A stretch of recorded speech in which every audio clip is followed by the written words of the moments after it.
오늘도 오늘 은혜로 함께 하시는 여러분을 예수님의 이름으로 축복합니다. 우리와 함께 하시는 하나님을 함께 바라봅시다.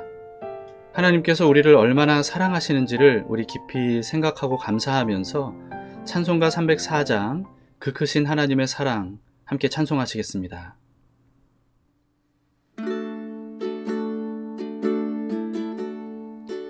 그 크신 하나님의 사랑 말로 다 용 못하네. 저 높고 높은 별을 넘어 이 낮고 낮은 땅 위에 죄범한 영혼 구하려 그 아들 보내사 화목제물 삼으시고 죄 용서하셨네. 하나님 크신 사랑은 증량 다 못하네. 영원히 변치 않는 사랑 성도여 찬양하세.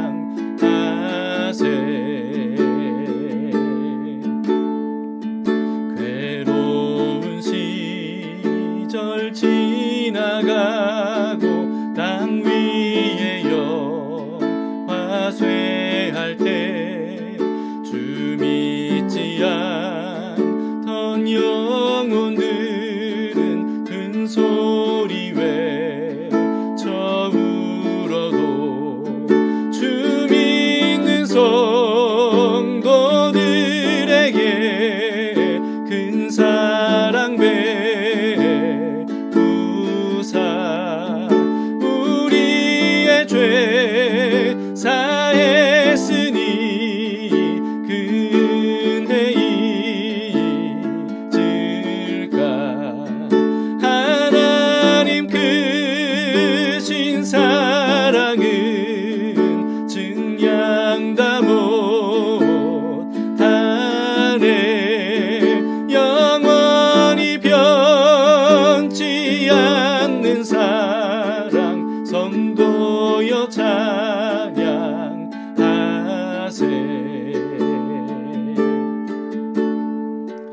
하늘을 두루마리 삼고 바다를 몸물 삼아도 한없는 하나님의 사랑 다 기록할 수 없겠네. 하나님의 크신 사랑 그 어찌 다 쓸까. 저 하늘로 비싸도 채우지 못하리. 하나님 크신 사랑은 증량 다 못하네. 영원히 변치 않는 사랑 성도여 찬양하세. 하나님 크신 사랑은 증량 다 못하네. 영원히 변치 않는 사랑 성도여 찬양하세.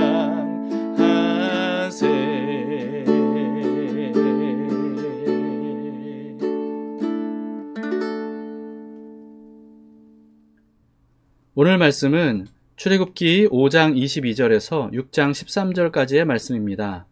히브리 노예들의 고통이 더욱 심해지니까 모세가 하나님께 하소연을 하고요. 이에 대해서 하나님께서 답변하시는 그런 장면입니다. 모세가 여호와께 돌아와서 아뢰되 주여, 어찌하여 이 백성이 학대를 당하게 하셨나이까? 어찌하여 나를 보내셨나이까? 내가 바로에게 들어가서 주의 이름으로 말한 후로부터 그가 이 백성을 더 학대하며 주께서도 주의 백성을 구원하지 아니하시나이다. 제 6장.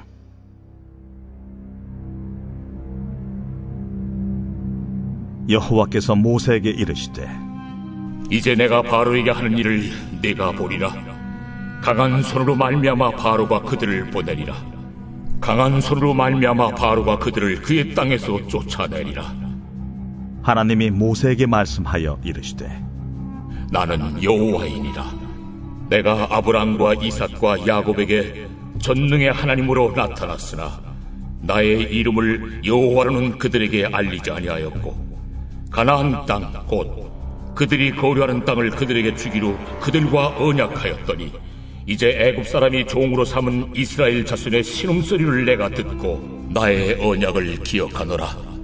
그러므로 이스라엘 자손에게 말하기를 나는 여호와라. 내가 애굽 사람의 무거운 짐 밑에서 너희를 빼내며 그들의 노역에서 너희를 건지며 편팔과 여러 큰 심판들로서 너희를 속량하여 너희를 내 백성으로 삼고 나는 너희의 하나님이 되리니 나는 애굽 사람의 무거운 짐 밑에서 너희를 빼낸 너희의 하나님 여호와인 줄 너희가 알지라. 내가 아브라함과 이삭과 야곱에게 주기로 맹세한 땅으로 너희를 인도하고 그 땅을 너희에게 주어 기업을 삼게 하리라. 나는 여호와라 하셨다 하라. 모세가 이와 같이 이스라엘 자손에게 전하나 그들이 마음의 상함과 가혹한 노역으로 말미암아 모세의 말을 듣지 아니하였더라. 여호와께서 모세에게 말씀하여 이르시되 들어가서 애굽 왕 바로에게 말하여 이스라엘 자손을 그 땅에서 내보내게 하라. 모세가 여호와 앞에 아뢰어 이르되 이스라엘 자손도 내 말을 듣지 아니하였거든 바로가 어찌 들으리까? 나는 입이 둔한 자니이다. 여호와께서 모세와 아론에게 말씀하사 그들로 이스라엘 자손과 애굽 왕 바로에게 명령을 전하고 이스라엘 자손을 애굽 땅에서 인도하여 내게 하시니라. 어제 우리는 모세와 아론이 파라오에게 처음 찾아가서 이스라엘을 풀어줄 것을 요청했지만 도리어 이스라엘을 더 학대하는 내용을 봤습니다. 이로 인해서 이스라엘 백성들은 모세와 아론을 원망하게 되죠. 그러니까 모세가 너무나도 억울하고 답답해서 하나님께 하소연을 했습니다. 하나님께서 왜 나를 보내셔서 오히려 백성들이 더 학대를 당하게 하시느냐고 원망하는 말을 했어요. 이에 대해서 하나님께서 모세에게 대답해 주셨습니다. 이스라엘의 조상 아브라함과 이삭과 야곱에게 약속하신 대로 이스라엘의 신음소리를 듣고 강한 손으로 파라오에게서 건져내서 약속의 땅 가나안으로 들어가게 하는 것을 보게 될 것이다 라고 말씀하셨습니다. 그러므로 이스라엘 백성들에게 다시 가서 여호와 하나님께서 이집트를 심판하실 것이고 아브라함과 이삭과 야곱에게 약속하신 대로 이스라엘을 건져내서 약속의 땅으로 들어가게 하실 것이라고 전하라고 하셨어요. 그러면서 가장 중요한 말씀을 하셨습니다. 오늘 본문의 7절입니다. 너희를 내 백성으로 삼고 나는 너희의 하나님이 되리니 나는 애굽 사람의 무거운 짐 밑에서 너희를 빼낸 너희의 하나님 여호와인 줄 너희가 알지라. 자, 여러분, 구원이 뭡니까? 우리를 이집트의 무거운 짐에서 빼내 주시듯이 우리를 죄의 짐 아래에서 빼내 주시는 것이죠. 그리고 우리를 하나님께서 약속하신 땅, 천국으로 들어가게 해주시는 것이 구원이죠. 그런데 여러분, 그게 다가 아닙니다. 구원은 단순히 죄 용서받는 것, 천국 가는 것과 같이 어떤 우리의 상태의 변화만을 의미하지 않아요. 구원의 최종 목적은요, 우리가 하나님의 백성이 되고 하나님께서 우리의 하나님이 되시는 겁니다. 즉 하나님과 우리의 관계 형성 또는 관계 회복이 구원의 최종 목적이라는 거죠.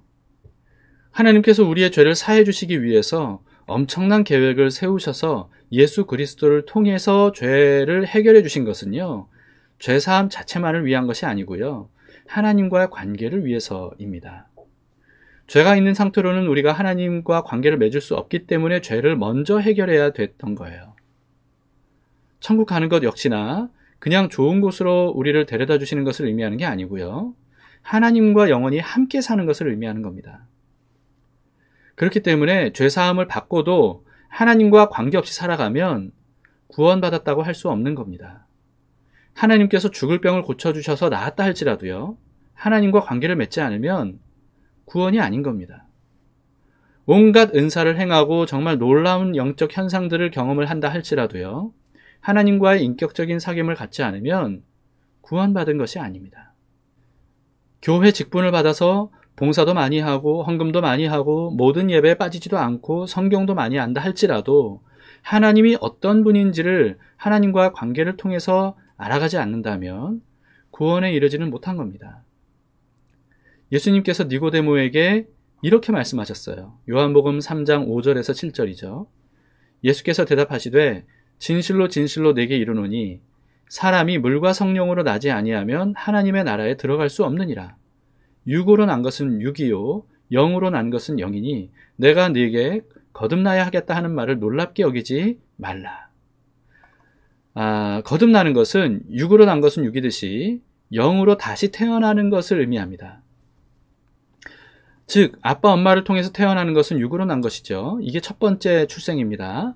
이와 마찬가지로 거듭나는 것은 예수 그리스도와 성령님을 통해서 영적인 존재로 태어나는 것, 이게 바로 거듭나는 거죠. 이게 바로 두 번째 출생입니다.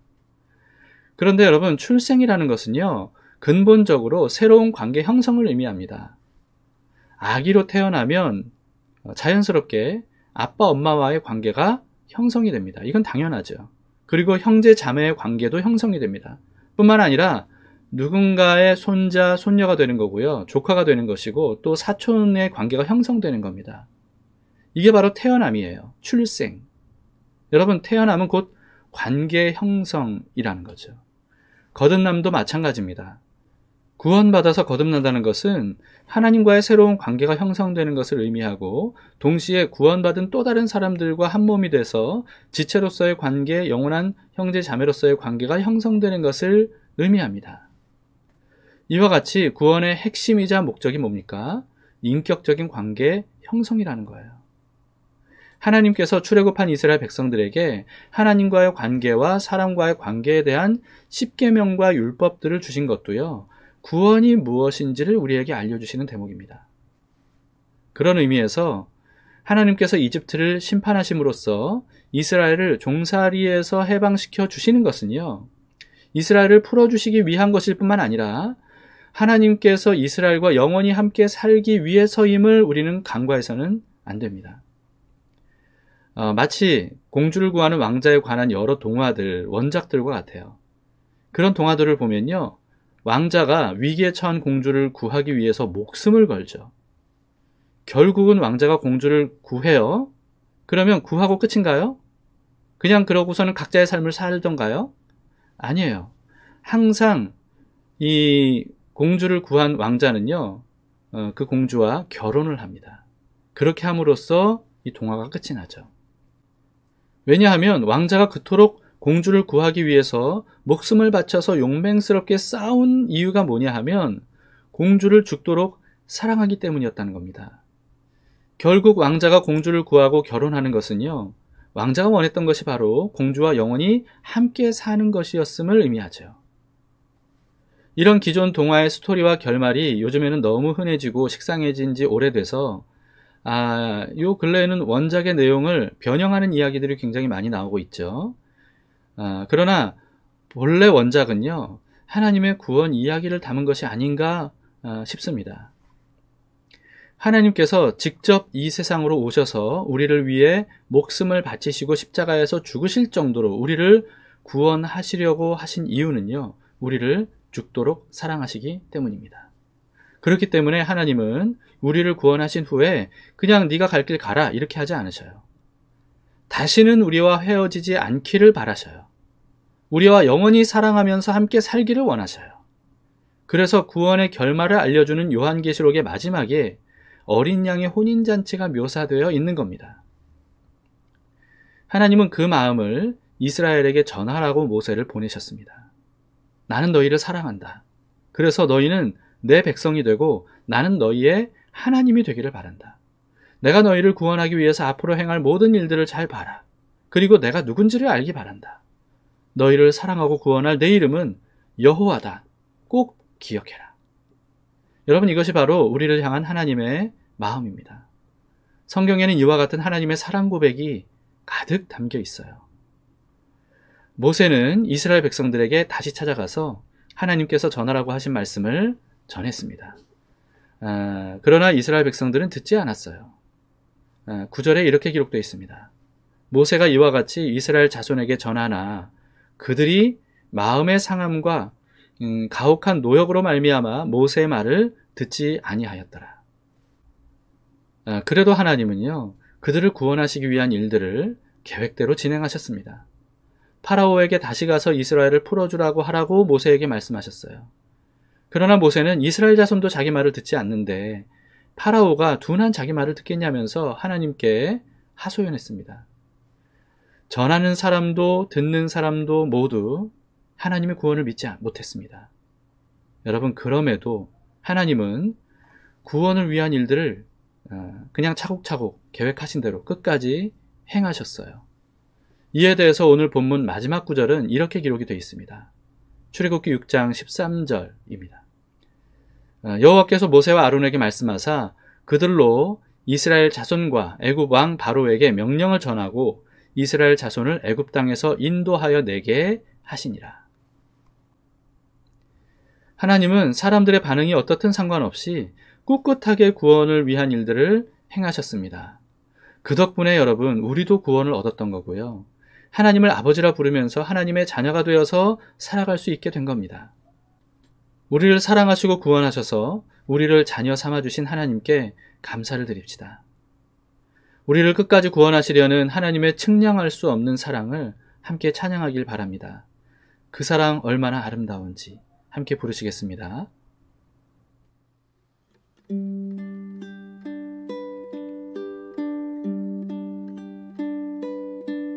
다 표현 못해도 나 표현하리라. 다 고백 못해도 나 고백하리라. 다 할 수 없어도 나 알아가리라. 다 닮지 못해도 나 닮아가리라. 다 표현 못해도 나 표현하리라. 다 고백 못해도 나 고백하리라. 다 알 수 없어도 나 알아가리라. 다 닮지 못해도 나 닮아가리라. 그 사랑 얼마나 아름다운지, 그 사랑 얼마나 날 부욕해 하는지, 그 사랑 얼마나 크고 놀라운지를, 그 사랑 얼마나 나를 감격하게 하는지.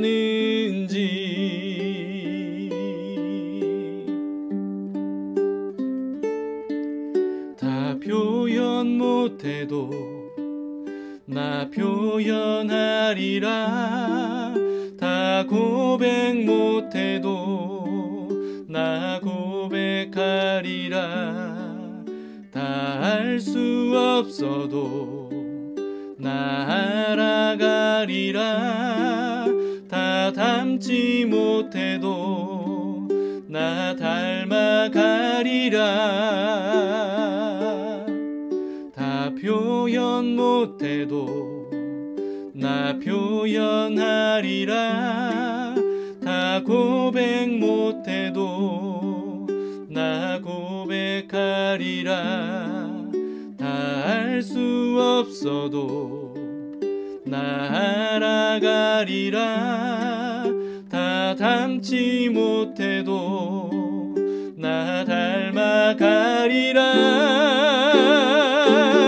그 사랑 얼마나 아름다운지, 그 사랑 얼마나 날 부욕해 하는지, 그 사랑 얼마나 크고 놀라운지를, 그 사랑 얼마나 나를 감격하게 하는지,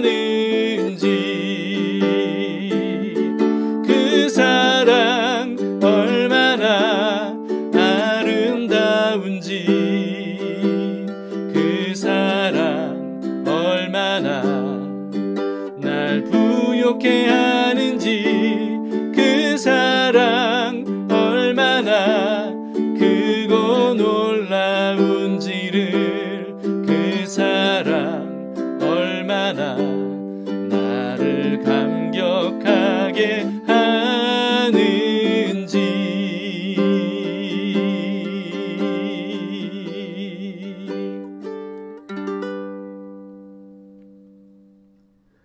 함께 기도하시겠습니다. 우리를 향한 주님의 사랑이 얼마나 크고 아름다운지요. 주님의 우리를 향한 사랑을 감사하며 찬양을 드립니다.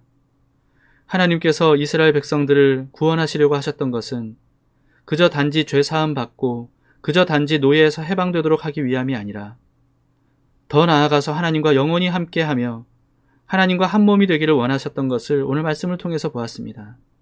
주님, 우리도 그래서 주님의 가족이 되게 하심을 감사합니다. 이 사실을 기억하며 구원받은 사람으로 하나님을 더욱더 깊이 알아가며 하나님과 대화를 나누며 인격적인 사귐을 가짐으로 인하여 하나님과 함께 살아가는 우리들이 되기를 원합니다.